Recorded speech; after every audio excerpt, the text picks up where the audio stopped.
Adolf Hitler, Führer du Troisième Reich, dévoile aux Allemands et à l'Europe ses idées et sa haine pour les Juifs dans son livre « Mein Kampf », « Mon combat », qu'il écrit et publie dans les années 1925-27.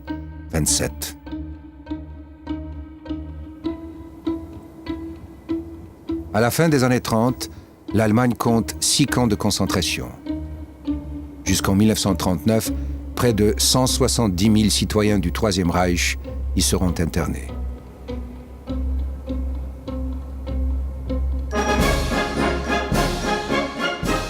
Le 1er septembre 1939, la Seconde Guerre mondiale éclate.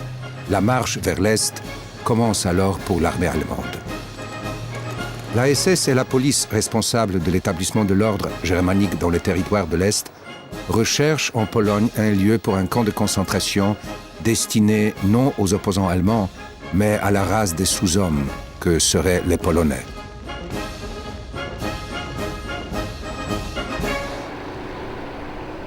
Oświęcim était en 1939 une petite bourgade industrielle du sud de la Pologne au centre d'un nœud ferroviaire important. Elle accueillait également le cantonnement d'une unité d'infanterie et d'artillerie montée. Les Allemands choisissent cette caserne pour créer un camp de concentration et une usine de mort. La décision définitive de localisation du camp à Oświęcim est prise en avril 1940.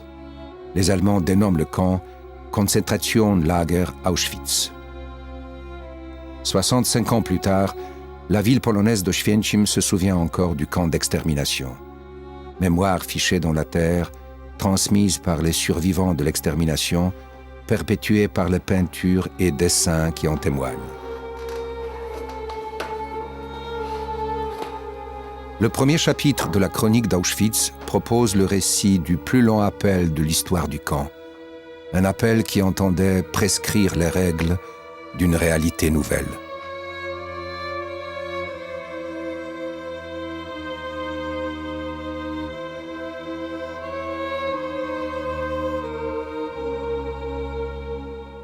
J'habitais la ville d'Oświęcim.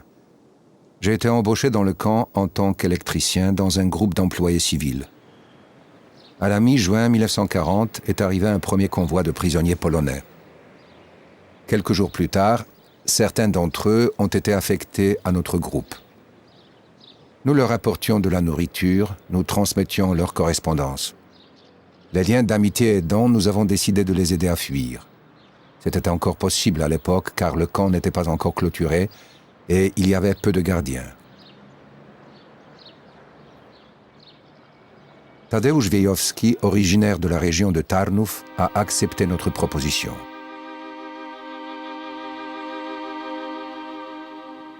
Le samedi 6 juillet 1940, il s'est immiscé dans notre pièce du bloc 15M, a enfilé les vêtements d'ouvrier de mon collègue Józef Patek, s'est noué le brassard que portaient les ouvriers civils et a pris avec nous, par une porte secondaire, la direction de la gare ferroviaire d'Oświęcim.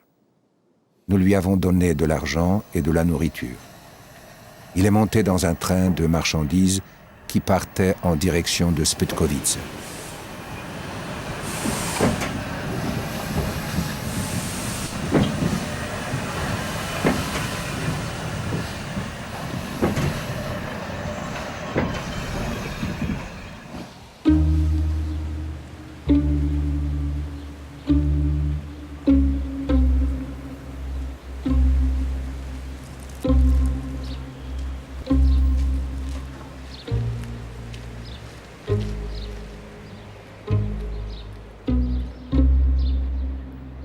Je travaillais à la construction du premier crématoire au moment de l'évasion de Wiejowski.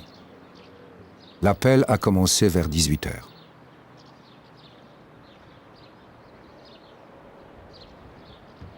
L'absence du jeune détenu de 18 ans de la salle 7 de notre bloc a été signalée. Cela nous a fortement impressionnés. Nous entendions la sirène du camp sonner pour la première fois. Tous les prisonniers du camp ont été sommés de se placer en rang. Nous étions alors près de 1500.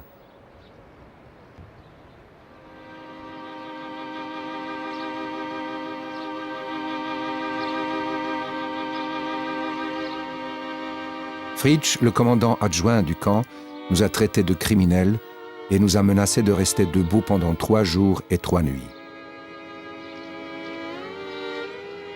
Grabner, le chef de la section politique, a ajouté que nous resterions ainsi tant que les circonstances de l'évasion ne seraient pas éclaircies.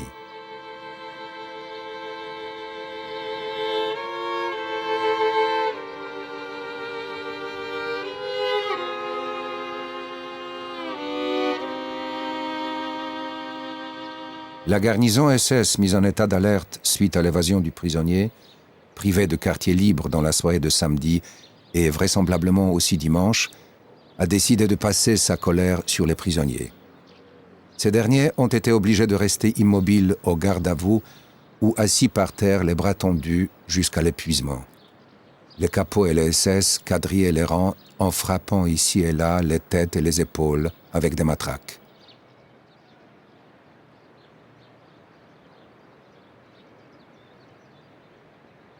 De temps en temps, les SS et les capots procédaient à une bousculade de côté. Ils passaient le long des rangs et les égalisaient à coups de matraque.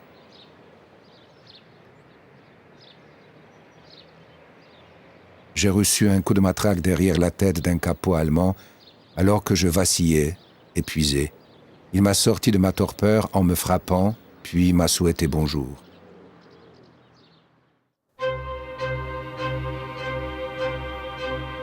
Après la canicule de la journée, il y a eu une nuit très fraîche. Un vent froid soufflait de la rivière Solwa.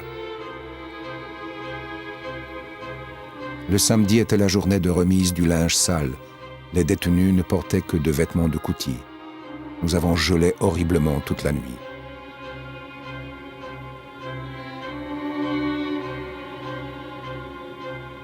La nuit était de plus en plus froide.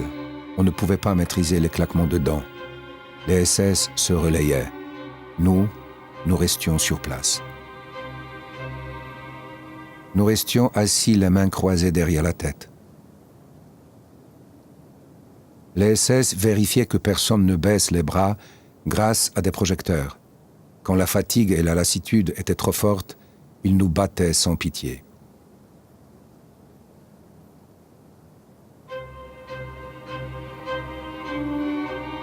Les plus âgés et les plus faibles se sont évanouis dès les 6 premières heures.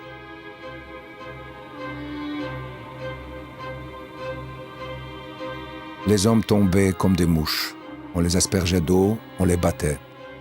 Certains connaissaient une curieuse paralysie des mains, en particulier mon ami, le docteur Tsurush Bakhleda.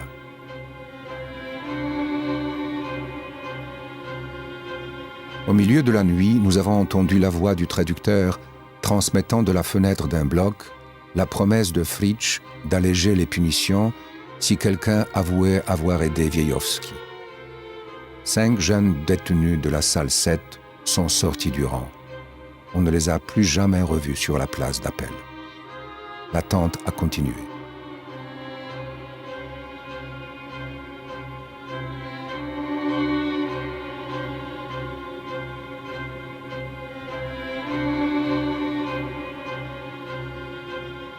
Comme l'évadé n'avait pas été retrouvé à minuit, le commandant du camp, Hess, a ordonné de poursuivre l'appel pendant 6 heures supplémentaires jusqu'à 6 heures du matin.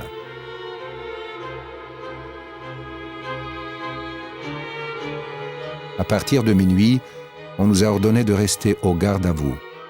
Il devait fusiller un détenu sur 15. Le SS qui nous surveillait s'est approché du rang et a commencé à compter. Il pensait que les détenus affamés, assoiffés, poussés à bout, allaient avouer.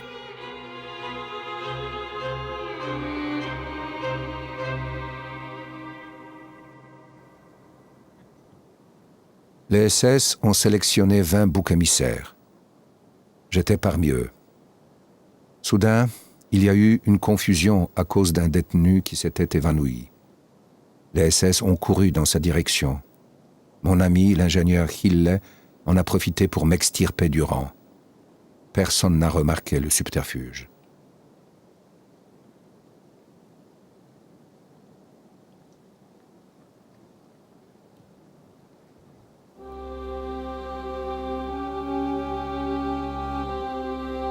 Après plusieurs heures de stress et d'immobilité, la situation était dramatique pour ceux qui ressentaient la nécessité d'assouvir leurs besoins naturels. Il était hors de question de sortir du rang. Beaucoup de détenus ne pouvaient se retenir et faisaient dans leurs vêtements. On déféquait et on urinait sur place ou dans son pantalon. Les SS punissaient les fautifs à coups de nerfs de bœuf. Les chefs de bloc et les capots faisaient les malins devant les SS avec des plaisanteries sinistres. Je me souviens du comte Bavorowski qui remplissait la fonction de traducteur dans le camp. Sorti du rang, ils lui ont ordonné de nettoyer son pantalon avec un papier, de se coucher le nez dans ses selles et d'aboyer comme un chien.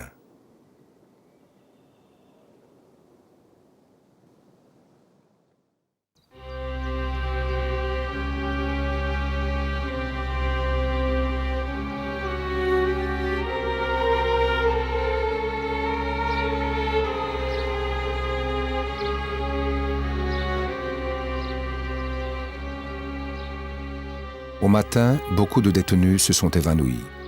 On les aspergeait d'eau froide. Et quand cela n'avait plus aucun effet, ils étaient transportés dans un bloc. Pour bouger et me réchauffer, je me suis mis moi aussi à porter les personnes inconscientes. À 6 heures du matin, malgré les efforts des SS, l'évadé n'avait pas été retrouvé. Le commandant Hess a décidé de poursuivre l'appel jusqu'à midi.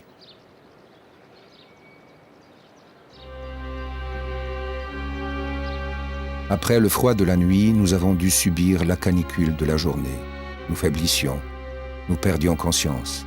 Les gens tombaient en gémissant et en se tordant de douleur.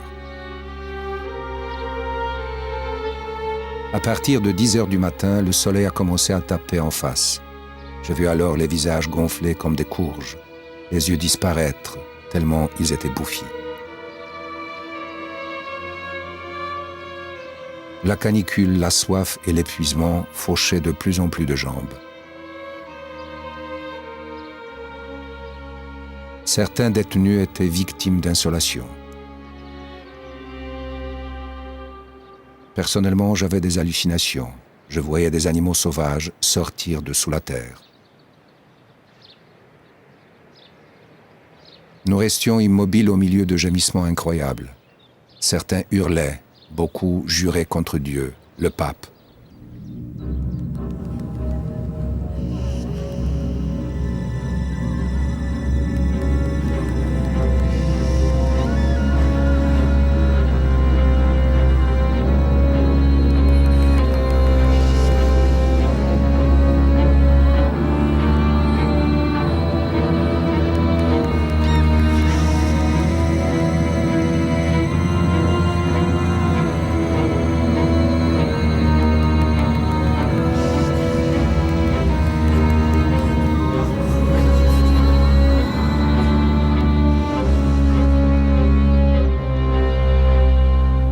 À midi, le commandant Hess a fait appeler le médecin du camp, le capitaine SS Pophirsch. Il a inspecté les rangs et ordonné l'arrêt de l'appel pour 2 heures de l'après-midi. Lorsque l'on a enfin donné l'ordre de retourner dans les blocs, il n'y avait pas plus de 10 détenus encore vaillants.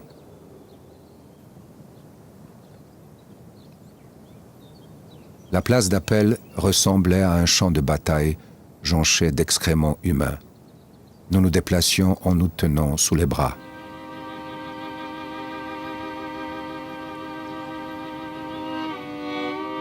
J'étais si boursouflé que mon visage et mon cou restaient collés à mes épaules.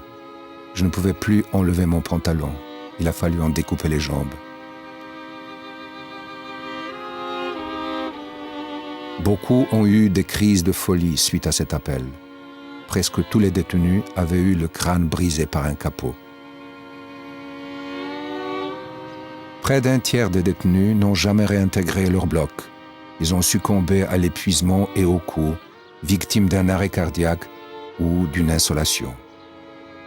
J'ai prié sans arrêt et cela m'a aidé à tenir pendant ces 20 heures. Vers 14 heures, nous avons obtenu des feuilles de chou rave et quelques morceaux de pommes de terre. On nous a laissés tranquilles jusqu'à la fin de la journée.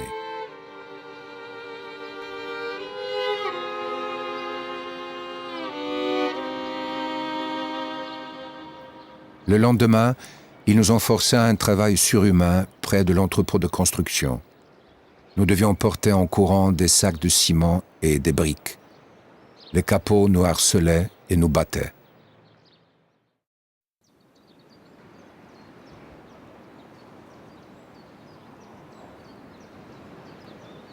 Les SS ont patrouillé dans la ville d'Oświęcim et ses environs pendant tout le dimanche. Ils fouillaient les maisons. J'ai compris qu'ils recherchaient le détenu évadé. Je me suis rendu malgré tout au travail le lundi pour ne pas attirer l'attention. Vers 9h30, nous avons été convoqués dans le baraquement situé à côté du crématoire. Nous étions une vingtaine, uniquement des électriciens. On nous a disposés en demi-cercle, puis emmenés dans le baraquement des détenus Popović et Baran. Hess leur a demandé de désigner les coupables. Popović a désigné Emil Kowalowski et moi-même. Baran a dénoncé Muszyński, Patek et Mrzegut. Nous avons été emmenés dans le bâtiment de la commandanture. Hess nous a prévenus qu'en l'absence d'aveu, nos propres familles seraient internées et torturées devant nos yeux tant que nous persisterions à nous taire. J'ai appris que Popović avait révélé que j'apportais de la nourriture aux détenus, que je tenais des propos défavorables aux Allemands concernant l'issue de la guerre et que j'avais discuté avec Wiejowski juste avant son évasion. J'ai confirmé les 2 premières accusations, mais nié avoir eu un contact avec Wiejowski. Plus tard, les interrogatoires ont eu lieu dans le bâtiment du début de tabac. Les SS nous ont battus avec leurs mains et des nerfs de bœuf. Pendant 7 jours, nous n'avons reçu aucune nourriture, pas même de l'eau. Puis nous avons dû revêtir des habits de détenus. Ils nous ont internés dans le bloc 4M.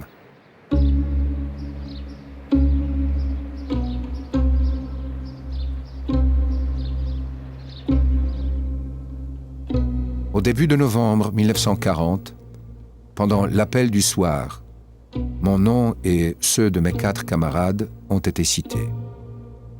Devant un parterre choisi, Hess, accompagné de Grabner et d'autres SS, a lu la sentence. Nous avions été condamnés à mort par Hess, mais graciés par Himmler. Notre peine était commuée en une détention de 5 ans dans le camp et en une peine de flagellation. 3 séries de 25 coups. Ils se sont servis d'un câble électrique recouvert de cuir. Après avoir été libérés du chevalet, chacun a dû confirmer au garde à vous devant Hess que la peine venait d'être exécutée.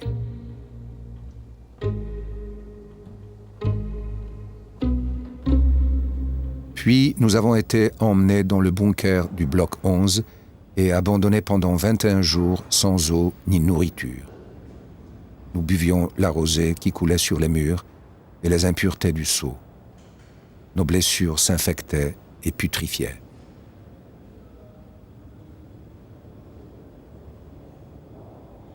Après 3 semaines, des infirmiers nous ont transportés sur des brancards jusqu'à la place située en face du bloc 16M, où, en présence de Hess, Grabner et du capot Krankermann, nous avons reçu 50 coups chacun.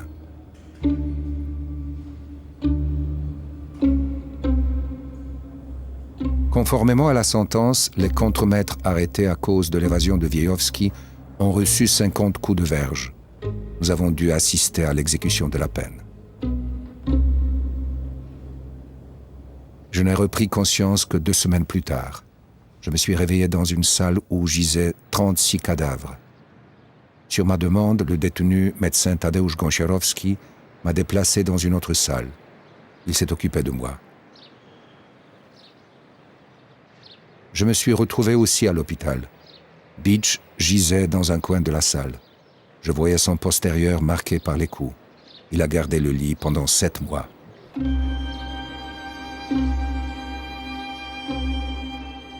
J'ai quitté l'hôpital en meilleur état de santé le 8 juin 1941 pour être transféré directement par convoi ferré au camp de concentration de Mauthausen-Gusen. J'y ai survécu jusqu'à la libération du camp par les Américains en 1945. Les autres, Muszyński, Kowalowski et Patek, ont été tués en 1941 dans le camp de concentration de Gusen, où ils avaient été déportés d'Auschwitz. Mjegout avait succombé à la flagellation pendant le convoi.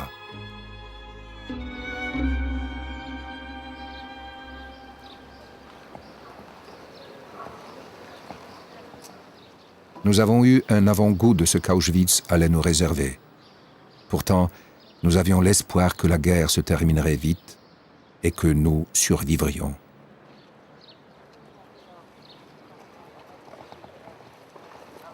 Le lieu de l'appel différait quelque peu. La clôture était provisoire. Ces peupliers ont été plantés plus tard, à l'automne 1940.